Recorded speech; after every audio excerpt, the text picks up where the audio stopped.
ممکن ہے 1000 سال تک امت سیاست کرتی رہے، اگر اس امت کی قیادت نے دو چیزوں کو ایک ساتھ نہ لیا، دنیا کو چلانے کا شعور اور دل کی صفائی، دونوں چیزیں ایک ساتھ اگر حاصل نہ ہوئی، یہ امت برسوں ذلیل ہی رہے گی۔ دونوں چیزوں کو ایک ساتھ لینا پڑے گا، قلب کی صفائی، دماغ کی روشن خیالی، دل اور دماغ دونوں۔ یذکرون اللہ قیاما وقعودا اور ویتفکرون فی خلق السماوات والارض، فکر کا مرکز ہے دماغ، ذکر کا اثر پڑتا ہے دل پر، ذکر کی آماجگاہ ہے دل۔ تو دل اور دماغ دونوں کو ان مشائخ اور علماء نے، جہاں تک میری معلومات ہیں، انہوں نے دل اور دماغ دونوں کو غذا دی۔ خالی دل کو غذا دینے سے بھی کام نہیں چلے گا، خالی دماغ کو غذا دینے سے بھی کام نہیں چلے گا۔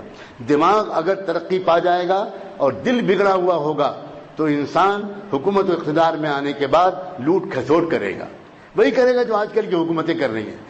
اور اگر دل ہی دل بنا ہوا ہے، دماغ نہیں بنا ہوا ہے، تو انسان موجودہ زمانے کے چیلنجز کا مقابلہ نہیں کر سکتا، بالکل نہیں کر سکتا۔ ہمیں دل اور دماغ دونوں کی ضرورت ہے، اور رحمت دو عالم صلی اللہ علیہ وسلم نے پہلے دن سے دل اور دماغ دونوں کو نشانہ بنایا ہے۔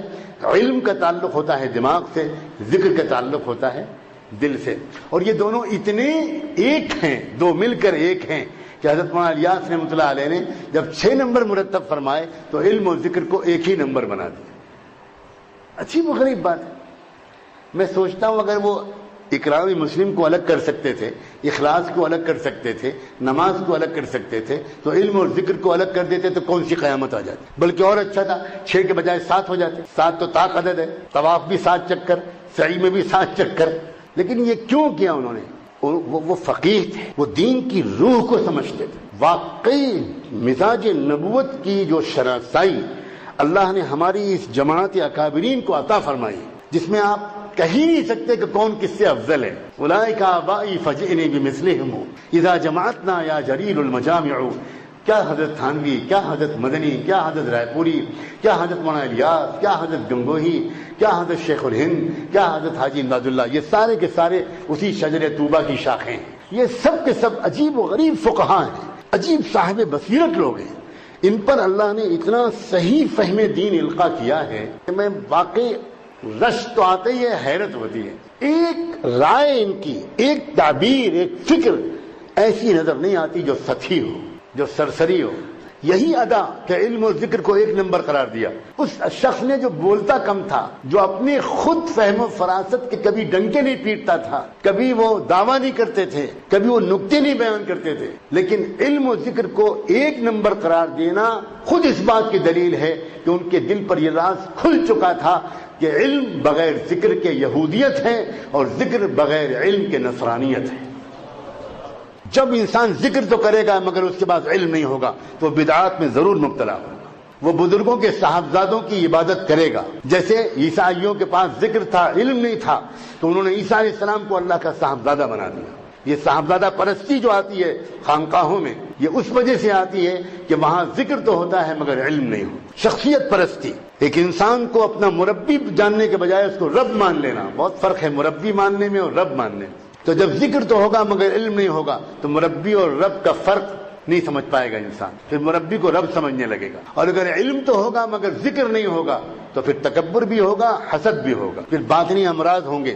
یہودیوں کے پاس علم کی بالکل کمی نہیں تھی، قرآن نے کہیں نہیں شکایت کی کہ یہودیوں کے پاس علم کی کمی ہے۔ یہودی بڑے صاحب علم تھے، یہودیوں کے پاس مدرسے تھے۔ قرآن نے یہودیوں سے تو کہا ہے اتأمرون الناس بالبر وتنسون انفسکم وانتم تتلون الکتاب۔ قرآن بالکل نہیں کہتا کہ یہودیوں نے علم کا مذاکرہ چھوڑ دیا، بالکل نہیں کہتا، کہیں قرآن نے یہ بات نہیں کہی۔ ان کے پاس تو بڑے بڑے مدرسے تھے، خود مدینہ منورہ میں ان کا بہت بڑا ادارہ تھا جس کا نام تھا بیت المدراس، جہاں سیدنا عمر گئے تھے، جو وہاں پہنچ کے انہوں نے تورات پڑھنی شروع کی اور حضور اکرم صلی اللہ علیہ وسلم کو خبر ملی تو اس وقت حضور سخت ناراض ہوئے۔ وہ بہت عجیب و غریب واقعہ ہے۔ ان کے بڑے بڑے علماء تھے، ابن سوریہ سب سے بڑا عالم تھا مدینہ میں یہودیوں کا، جس کے پاس خود حضور اکرم صلی اللہ علیہ وسلم اس کے پاس خود گئے اور خصوصی ملاقات کا وقت لیا، آپ نے تنہائی میں ملاقات کی۔ ابن سوریہ سے آپ نے تنہائی میں پوچھا، میں آپ سے پوچھتا ہوں، اس کا واسطہ دے کر جو نعمتیں اللہ نے بنو اسرائیل کو عطا فرمائی ہیں، ان نعمتوں کا واسطہ دے کر آپ سے پوچھتا ہوں، کیا آپ کو بھی کوئی شک ہے کہ میں وہی ہوں جس کا تذکرہ کتابوں میں آیا ہے آپ کی؟ کوئی شک ہے آپ کو؟ تو ابن سوریہ نے کہا مجھے کوئی شک نہیں ہے، تم وہی ہو جن کا تذکرہ ہماری کتابوں میں آیا ہے۔ آپ کی قوم کو کوئی شک ہے کہ نہیں؟ قوم کو بھی کوئی شک نہیں۔ یعرفونہ کما یعرفون ابناءہم، کوئی شک نہیں۔ پھر کیوں نہیں مانتے؟ مسئلہ یہ ہے کہ ہمیں اور قوم کو تم سے حسد ہے۔ قوم یہ کہتی ہے ہزاروں سال سے امامت ہمارے ہاتھ میں تھی، اس شخص نے چھینی ہے، ہم اس کے پیروکار نہیں بن سکتے۔ اب حضور نے آخر میں پوچھا ابن سوریہ سے کہ اگر قوم کو یہ معاملہ ہے، آپ کیا کہتے ہیں؟ پھر آپ کیوں نہیں فیصلہ کرتے؟ تو ابن سوریہ نے کہا کہ مجھے جو اعزازات حاصل ہیں میں ان کو چھوڑنے کی ہمت نہیں کر سکتا۔ اگر میں سچائی کی گواہی دوں گا تو قوم میری دشمن بن جائے، میں اس ذلت کو برداشت نہیں کر سکتا، اس لیے میں جان بوجھ کر جانتا ہوں کہ تم سچے ہو مگر میں تمہارا انکار کرتا ہوں، یہ میری مجبوری ہے۔ ابن جوزی رحمۃ اللہ علیہ نے اپنی کتاب میں اپنی سند کے ساتھ یہ واقعہ بیان کیا۔ تو مسئلہ علم و ذکر کو یکجا کر دینا یہ عجیب و غریب قسم کی تفقہ فی الدین کی دلیل ہے۔